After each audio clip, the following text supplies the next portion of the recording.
Sergeant John Riley patrolled the perimeter. The desert night was quiet, too quiet. The wind seemed to hold its breath. An unnatural stillness hung in the air. He gripped his rifle tighter. His heart pounded against his ribs. A shiver ran down his spine. Something felt wrong, very wrong. He scanned the horizon. The vast expanse of sand stretched out before him. It was illuminated by the pale moonlight. The silence was broken only by the crunch of his boots. He strained his ears, listening for any sign of disturbance. But there was nothing, just the oppressive silence and the unsettling feeling of being watched. Suddenly, a strange light flickered in the distance. It pulsed with an eerie glow. Riley raised his rifle. "Identify yourselves!" he shouted. His voice was strained, filled with a mix of fear and determination. The figures didn't respond, their silence only adding to the tension. They continued to float towards him, their presence both mesmerizing and terrifying. Their movements were unnervingly graceful, almost as if they were dancing on air. They seemed to glide through the air effortlessly, defying the laws of gravity. He felt a sense of dread wash over him, a primal fear that he couldn't shake off. He knew he was out of his depth, facing something far beyond his understanding. Suddenly the two figures lunged with a speed that was almost impossible to track. They moved with incredible speed, faster than any human could react. Before Riley could react, he was surrounded, trapped in a circle of otherworldly beings. A strange energy pulsed around him.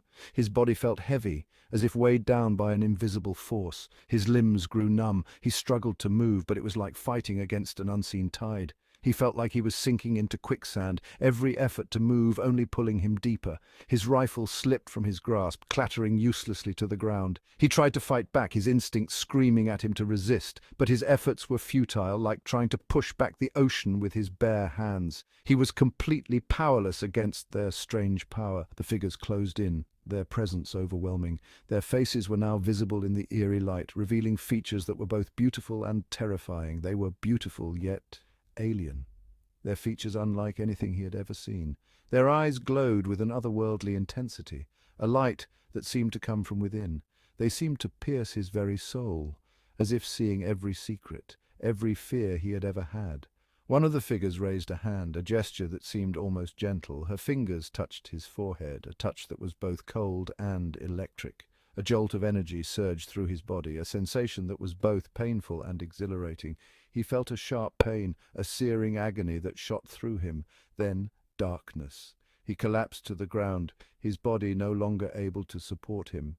His world faded to black, the last vestiges of consciousness slipping away. The last thing he saw were the glowing eyes of his captors, their gaze unblinking and cold. They stared down at him with a chilling indifference, their expressions devoid of any emotion. Riley awoke in a strange room, his senses slowly coming back to him. It was circular and metallic, unlike anything he had ever seen before. The walls were smooth and featureless, reflecting the dim light in an eerie manner. A soft, pulsating light emanated from the ceiling, casting a surreal glow over everything. He tried to sit up, his muscles straining against an unseen force. But he found that he was strapped to a table, the cold metal biting into his skin.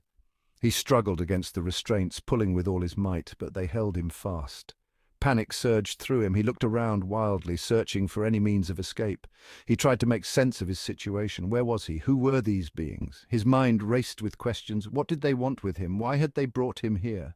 He felt a wave of fear wash over him, more intense than anything he had ever felt before. He was completely at their mercy, helpless and vulnerable.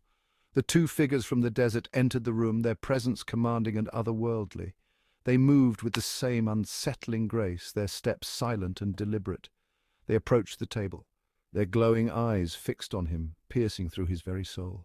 He felt a strange pull towards them, an inexplicable attraction that defied logic, a compulsion he couldn't explain, as if they held some unseen power over him. He tried to avert his gaze, to break free from their hypnotic stare, but he found that he couldn't. His eyes were locked onto theirs, unable to look away. One of the figures spoke, her voice cutting through the silence. Her voice was melodic and hypnotic, each word resonating deep within him. "Do not be afraid," she said, her tone soothing and calm. "We mean you no harm." Her words were like a balm to his frayed nerves. Her words seemed to calm him, easing the tension in his body. He felt a strange sense of peace wash over him. He couldn't understand why he should be terrified, but he wasn't. It was as if her voice had a magical quality, soothing his fears and filling him with an unexpected tranquility. The other figure stepped forward, emerging from the darkness like a phantom. She held a small glowing orb, its light pulsating gently in her hands. "We're going to give you a gift," she said, her voice echoing with an eerie calm. "A gift of power." She placed the orb on his forehead, and it felt cold against his skin. Suddenly, a surge of energy coursed through his body, electrifying every nerve. He felt a burning sensation, as if his very blood was on fire. It spread through his veins, glowing ominously. He tried to scream, but no sound escaped his lips, his voice trapped within him. He felt his mind being invaded, thoughts swirling chaotically. His thoughts and memories were being probed, each one laid bare. He felt violated, exposed. He felt like he was losing control of his own being, his autonomy slipping away. The energy subsided. He lay there, gasping for breath, his chest heaving. He felt different, altered. He felt stronger, more powerful than ever before, but he also felt a strange emptiness inside, a hollow void, a void where his own will used to be, now replaced by something foreign. He looked up at the figures, his eyes wide with fear and confusion. Their eyes glowed with satisfaction, a sinister light that chilled him to the bone. "You are now one of us," one of them said, their voices blending into a haunting chorus.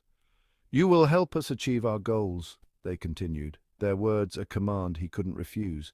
Riley felt a chill run down his spine, a shiver of dread. He knew that he was no longer his own master. He was a puppet, strings pulled by unseen hands, a tool to be used by these alien beings. He was trapped, ensnared in their web of control. Section 5, A World at Stake. The aliens revealed their plan. They intended to use Riley to infiltrate Earth's military. They would use his position to gain access to classified information. They would use this information to sabotage Earth's defenses. They would pave the way for their invasion. Riley was horrified. He couldn't believe what he was hearing. He was being forced to betray his own people. He was being forced to become a traitor. He felt a surge of anger and despair. He tried to resist. He tried to refuse, but the aliens' control over him was too strong. He couldn't disobey their commands. He was a prisoner in his own body. He was taken back to his base. He moved through the familiar surroundings like a ghost. He felt detached from everything. He felt like an observer in his own life. He knew that he was carrying out the aliens' will. He was a weapon pointed at the heart of his own world. Section 6, Seeds of Resistance. Despite the aliens' control, Riley clung to a sliver of hope. He searched for a way to resist, a way to break free from their grasp. He knew that he couldn't give up. He had to fight. He began to subtly sabotage the aliens' plans. He would misinterpret their instructions. He would delay their directives. He would plant seeds of doubt in their minds.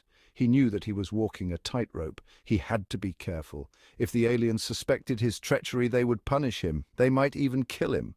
But he was determined to do whatever he could to protect his planet. He was a soldier, and he would fight to the end, even if it meant fighting from within. Section 7, The Alien Agenda. The aliens continued their machinations. They used Riley to gain access to sensitive military installations. They gathered intelligence on Earth's defense systems. They prepared for their invasion. Riley watched their actions with growing dread. He knew that time was running out. He had to find a way to stop them. He had to warn his people. He tried to communicate with his fellow soldiers. But the aliens' influence prevented him from speaking openly. He had to find a way to get his message across without alerting the aliens. He began to leave coded messages. He used subtle gestures and coded phrases. He hoped that someone would understand. He hoped that someone would see through his charade. Section 8, Breaking Free. One day Riley was contacted by a scientist. Dr. Emily Carter had noticed his strange behavior. She suspected that something was wrong. She approached him cautiously. Riley saw a glimmer of hope. He carefully revealed his situation to Dr. Carter. He told her about the aliens and their plan. Dr. Carter was shocked, but she believed him. She agreed to help him break free from the aliens' control. She devised a plan to disrupt the aliens' influence. They worked together in secret. They developed a device that would counteract the aliens' technology. They knew that it was a risky plan, but it was their only hope. Section 9. The Price of Freedom. The day of the alien invasion arrived. Riley and Dr. Carter put their plan into action. They activated the device. It sent out a powerful pulse of energy. It disrupted the aliens' control over Riley. Riley felt a surge of relief. He was free. He was finally in control of his own body and mind. He immediately alerted the military to the impending invasion. The Earth's forces were ready. They repelled the alien attack. The aliens were defeated. Their plan was thwarted, but the victory came at a cost. Dr. Carter was killed in the battle. She sacrificed herself to save the world. Section 10. Echoes of the Encounter. Riley survived the invasion, but he was forever changed by his experience. He carried the scars of his ordeal. He lived with the knowledge of what he had been forced to do. He dedicated his life to protecting Earth from future threats. He became a leading figure in the fight against extraterrestrial aggression. He never forgot Dr. Carter's sacrifice. He honored her memory by continuing her work. He worked tirelessly to ensure that Earth would never again be vulnerable to alien manipulation. The echoes of his encounter with the alien women stayed with him, a constant reminder of the fragility of humanity and the ever-present danger lurking in the vast expanse of the cosmos.